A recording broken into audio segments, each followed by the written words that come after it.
Hello and welcome back to John's Random Reviews, Trouble at the Mill.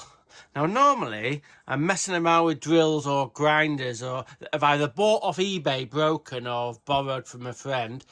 Very rarely do I have to fix any of my makita stuff. But there's a problem with this drill. As you've seen, it keeps on slipping out of gear.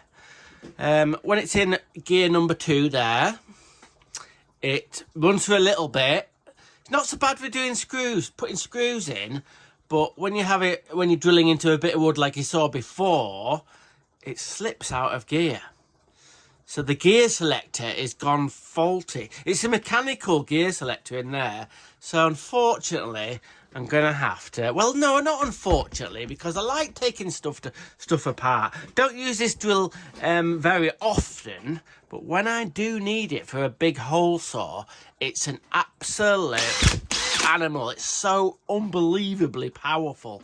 This is an XGT combi drill. Now, when XGT came out a few years ago, I was kind of like got a package. I got this and a grinder in a package with 2 batteries and a charger. So this is the original XGT combi drill, serial number HP001G.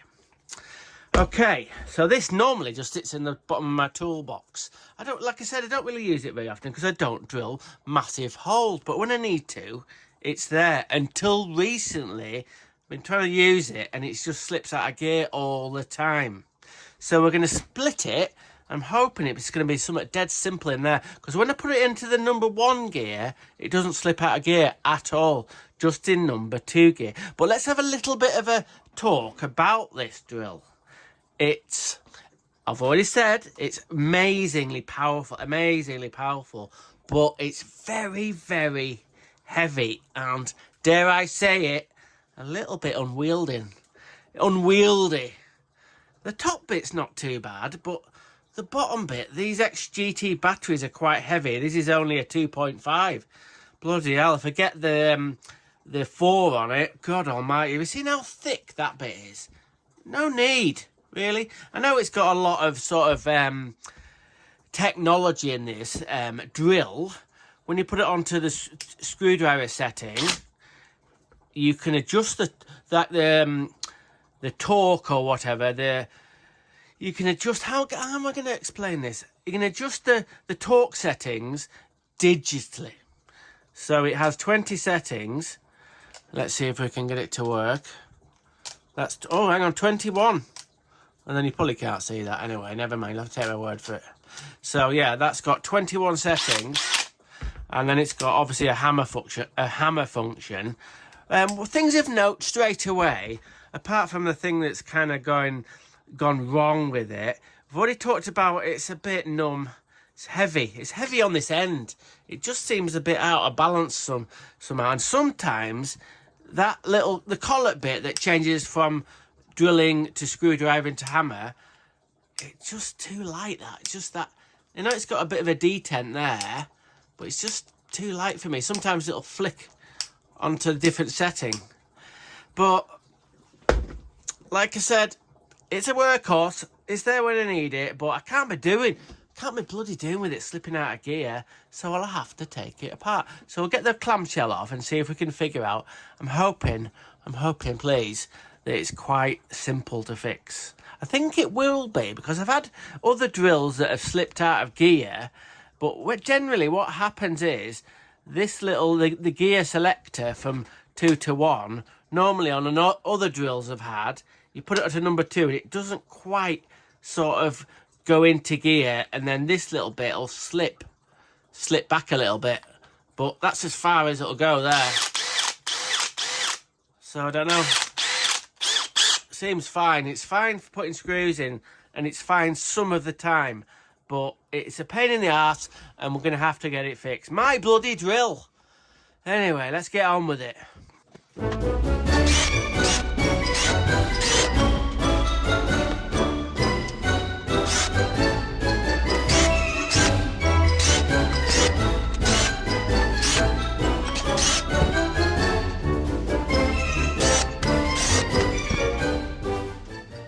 there's all the screws out.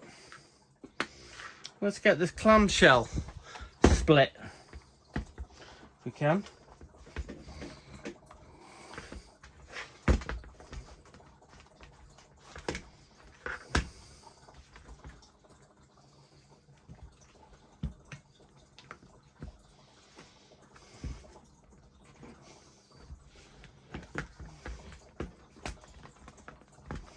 And ta-da! We're in. Hang on.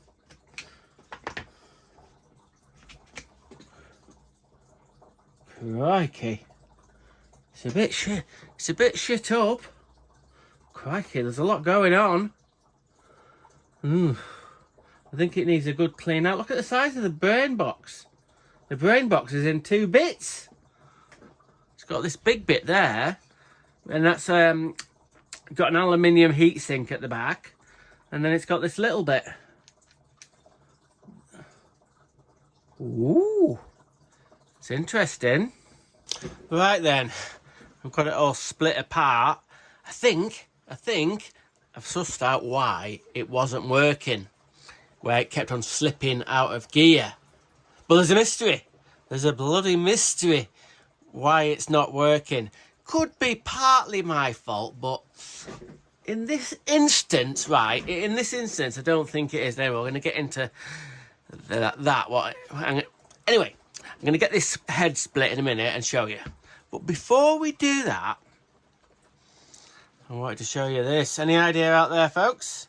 It's got 2 sensors here. Now, I thought the digital clutch would be controlled sort of just by how much load on the motor, and that's how it got it sort of like, and that sent a message to the board to turn it off.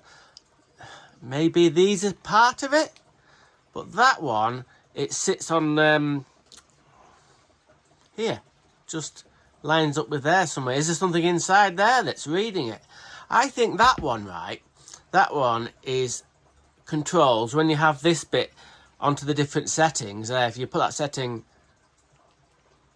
onto screwdriver mode, I think it does something to that sensor, and it makes it kind of bring the digital torque settings on.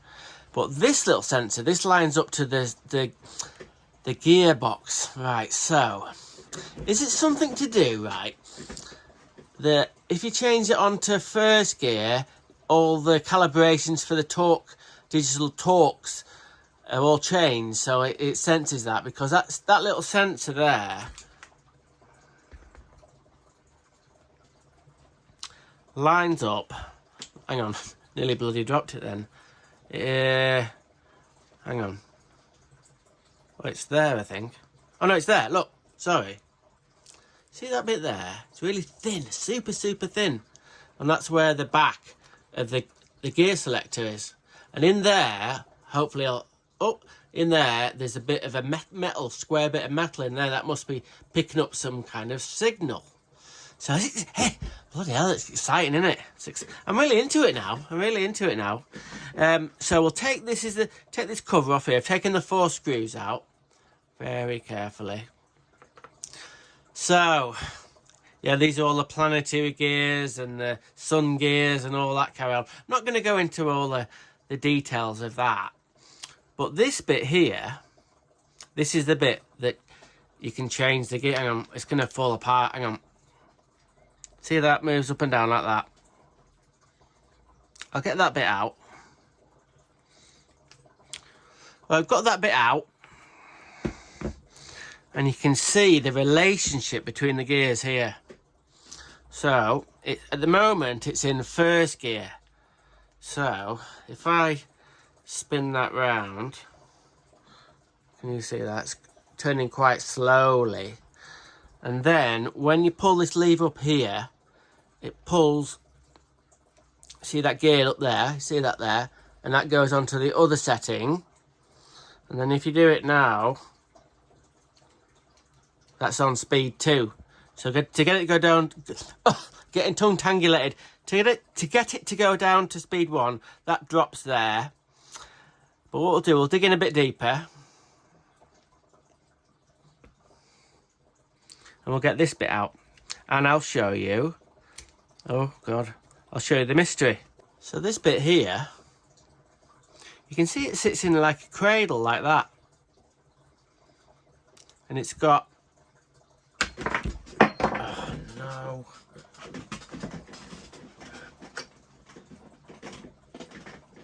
right, so this cradle here, that sits inside this plastic housing there, and on either side, there and there, it's got these little pins. You can see the end of them there, and that goes into a little groove there. Now I think there's too much sort of, there's too much play with that. I'll put it back together and you'll see it just moves, it's got too much play. And when you move it up to a second gear, it's kind of going at an angle like that, you see, and it's not locating into second gear properly. See, one of them pins has come out there, you see that? That's meant to sit in a groove like, oh, hang on. You can see how, hang on. See how small the pin is.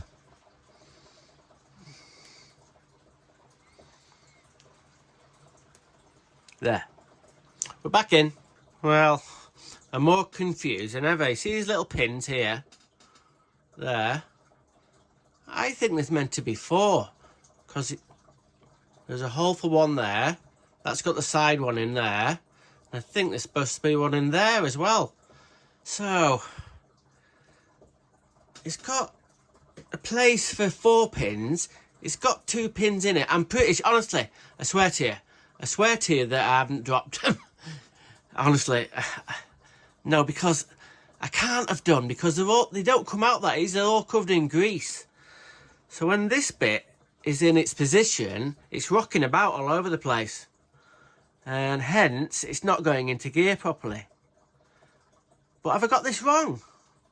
Maybe it's just supposed to have 2 pins in it. Answers on a postcard. So I've got the 2 pins in there. I think I've got that upside down, but you get the idea. There's too much play like that.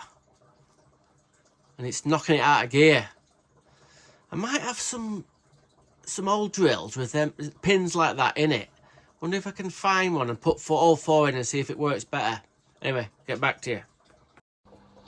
Well, I couldn't find 2 pins out of some old drills, so what I've decided to do is swap the 2 side pins and put them in the front and the back. And then I'm going to pack it full of grease and put it all back together, and then we're going to give it a test run. I'm fairly confident it's going to work. Still don't understand why it hasn't got 4 pins. Right, let's see how we get on. Bloody hell, it's very talky. Dragging the bloody log around. Not going to be any good for burning with all these holes in my logs. Anyway, I needed to give it a good test. And it hasn't skipped, it stayed in that second gear, which is great. There we go, muckers, it's all fixed. Little bit of grease. It's probably the grease that's done it, maybe. And moving them pins around. And as you can see, fingers crossed, it's fixed at the moment. I think there's still a little bit of a... don't know where them other 2 bloody pins went to, or whether I lost them, I don't know. Or whether they could have been left out from the factory, I don't know. And then with the lack of grease, because when this thing gets going, it gets quite hot. So, we'll never find out, but the good news is, it's working again. So what do we say? Random is rad. Rock on.